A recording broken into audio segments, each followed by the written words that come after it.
Houston, Texas, the Toyota Center. This is the site of the Undertaker's funeral. Or, as Mr. McMahon is dubbing it, the celebration of death. Celebration of death, that's beautiful. So, often people have celebrations of life. Not Vince McMahon, he has a celebration of death. Michael Cole. Very on brand. Michael Cole and Taz acknowledge the fact that this is the first time they've ever heard of such a thing. After that, we see a general but more concise recap of Survivor Series and how Christian Cage, the devil himself, is the undisputed Alpha Entertainment Worldwide Champion. Woo! Given the events of Survivor Series. Correct. The Towering Titans A lot of big bodies. are defending the Team Extreme Tornado Championships against Koinonis, and they are, well, they're aligned with Vince, so they are doing it 5-on-3 style. Oh, Lord, okay.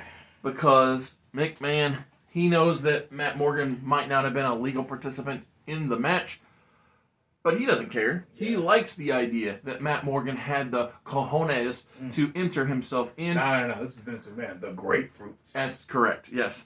So McMahon is happy that Matt Morgan showed that he is the true blueprint of professional wrestling, and he allows Matt Morgan to retain one of the titles even though he wasn't actively in the match. And so the other two men that carry out the titles are A-Train and Big Show. Makes sense. But like I said, What a Nathan change of Jones... fate from those two. Being the old XXL fat. yeah, the extreme losers. Even though Nathan Jones and John Heidenreich don't hold championships, they are participating in the match. Yeah. So are they like technically freebirding this, or it's officially... I think the official recognized champions are Matt Morgan, Big Show, and A-Train. But I'm going to say, as long as Vince McMahon believes he is the power broker, it's hard to say what will happen on this show Fair and enough. with this group. Koinonis are attempting to get back their titles, but it's 3-on-5. At no point do the heroes ever really Get control, have a fair fight. Even in a world where Jamie Noble was to participate and make it 4-on-5, it's still 4-on-5. 3 regular-sized humans, total reigns, and 5 massive Human beings. Exactly. I So, would say totaling 1,000 pounds each, half a ton. so Matt Morgan this time defeats Hurricane Helms. Like I said, actively participating in the match. He also wins once again. So the Towering Titans retain the championship. Makes sense. Before Survivor Series, Matt Cappotelli and Zach Gowen showed their appreciation to Spike Dudley. Indeed. Ultimate underdog. They combined, Gowen and Cappotelli, want to prove to Spike that they have learned from his fine example, and they have a traditional tag team match together against Rodney Mack and Ron Simmons. I'll say they lose. No, in this match, Matt Cappotelli does defeat Rodney Mack. Okay. And the reason being is Rodney has had some hard times here recently, and he's carrying over some injuries or some... Yeah, that's true. That has some brutal fights. Exactly. Over the past I mean, couple weeks. just these two guys were in that 15-man chaotic match. Yep. And everything was happening. Whereas Cappotelli and Gowen didn't have anything going on over the weekend. That's true. They are essentially the fresher men. Absolutely. So So it makes sense. Matt and Zach win, showing Spike there is hope for victory. Nice.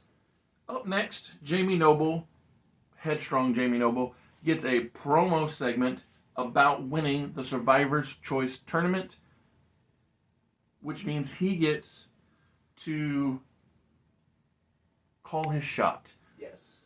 and take his destiny into his own hands. And while he's talking about these things, the idea of destiny, the idea of choosing your direction, he gets interrupted by Lance Storm, Booker T and Scott Steiner, the best furnished generation. The Squad. And those guys, they don't feel like that Jamie is on their level. Yes, you might be the beginning of your legacy, your lineage you might have started in this generation, but you aren't on our level. They say this so... He's first generation, but he ain't the best. Exactly. First generation. And they are so bound and determined to prove that to be true that before Jamie can even state where he sees his fate going, BFG lay out the challenge. They say any trio in the back that thinks they can take out BFG, come on out. Thank you for being here at Mr. Super Oz. This video is going out, and this channel only exists because I, Oz, founded Gamble Comics, which first release was Everlasting Survivors, a 68-page graphic novel called All Day Long. Available now. Follow the link in the description that will take you to gamblecomics.com. While there, you can get hats, shirts, posters, much, much more, but most importantly, the story itself. And that's when we hear Latino Heat, Boudica, whatever. Oh, let's be real. I'm not sure He's not which... booyahking yet. He's jumping out the sky. Jumping out the sky. So I'm not sure. Why. I'll be real. I'm not sure which theme the trio is using. Pick your favorite. But I'll go with Ray's. But Ray, Eddie, and Chavo do come out, and Jamie takes his rest at the commentary table. He don't put on a headset. He's just scouting the talent, eyeing things up, and watching great wrestling action.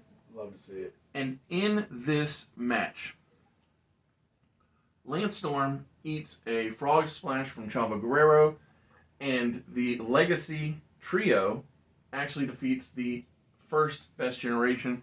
And I love it. I love it. After the match, when Ray, Eddie, and Chavo, is that all third generation? technically Ray is first generation because his dad didn't wrestle, it was his uncle who was wrestled, yeah, Ray right. Mysterio Sr., but Yeah. in lore, he's Rey Mysterio Jr., so Yeah. it's all just how you look at it. Gotcha.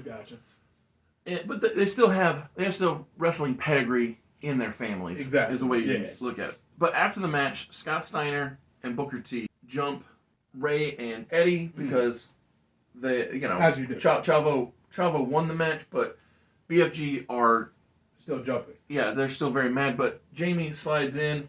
It's now 4-on-3. The heels powder out. They roll out, As you and do. Tres Hombres raise the hand of Jamie Noble, the Survivor's Choice Winner. tournament winner, exactly. After this, we see a package for Bill Goldberg, which just ends with a simple declaration, and he simply says, Christian Cage at Starrcade, you're next. It's pretty simple because Goldberg didn't take the fall, and, as I even said in my notes for December, Bill Goldberg, main eventing Starrcade, that's, good Makes common sense. sense. Makes sense, exactly. Makes sense. So after that declaration, that announcement, we see Ernest the Cat Miller next week. So it's the culmination of the wanting to get to the cat, the seeing the cat, and then it's a... Now we all get to see the cat. Exactly. So in our main event match, John Bradshaw Layfield challenges Mark Henry for the television championship here in Houston, Texas. Oh, another Texas show? Dang, a lot of Texas. And so Mark Henry, who's from Salisbury? Silsbee, Texas, Silsbee. takes on John Bradshaw Layfield, who renounced Texas. Yes. And here's the thing. I wonder who the crowd's going to cheer for. Both of these men, obviously they're behind Mark Henry, but both of these men are struggling mightily given the fact that Mark Henry was in that 15-man Chaos match and John Bradshaw Layfield was in the opening contest of Survivor Series where he took on Matt Morgan and Jamie Noble. Indeed. But I'm just going to get to the finish line.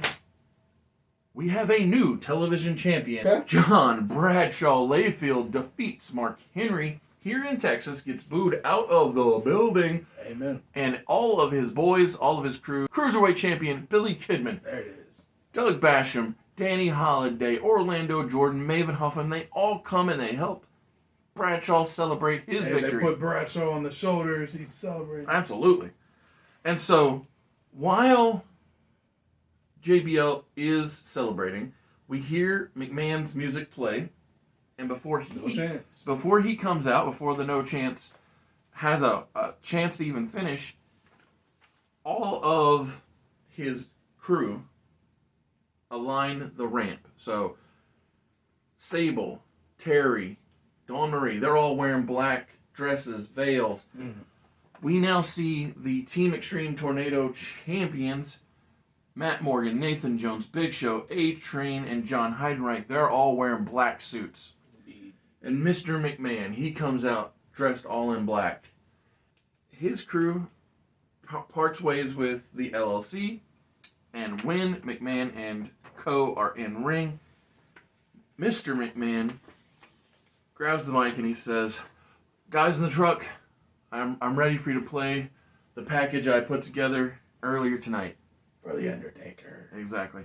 And so in this moment, we see all of the Undertaker's worst moments. Giant Gonzalez, Yokozuna, Kamala, any match. Oh, you got me, brother. Yeah, exactly. Yeah, Hulk Hogan missing the chair by a mile with that tombstone, all that. Did it all. And so every bad moment of the Undertaker airs on the screen and it takes up the full screen and then turns on all that. And so we come back to Vince. He's laughing. The whole crew loves it. And then we hear Dead Man Walking theme song. And they all laugh because they know the Undertaker's been buried alive. Yeah. But you hear the motorcycle rev and they're like, what? And out comes Chuck from Colombo. Whole human being. So Chuck comes out. He parks the motorcycle. And so all 9 heels are in ring. Yep. Chuck opens the bag on the side of the motorcycle, grabs the chain, starts swinging it. The girls roll out of the ring. As you do. Vince powders out the back. Chuck takes the chain, knocks out all of the towering titans and stands tall in ring. And he says, "Starcade, McMahon, you're going down." Something of that nature. You're going to pay. Yeah, you're going to pay. Exactly. And so the show ends with Chuck Palumbo, the apprentice to the dead man, the big evil Mark II. Yeah, exactly. Is ready for redemption of his mentor. Team partner, mentor, etc. Yes.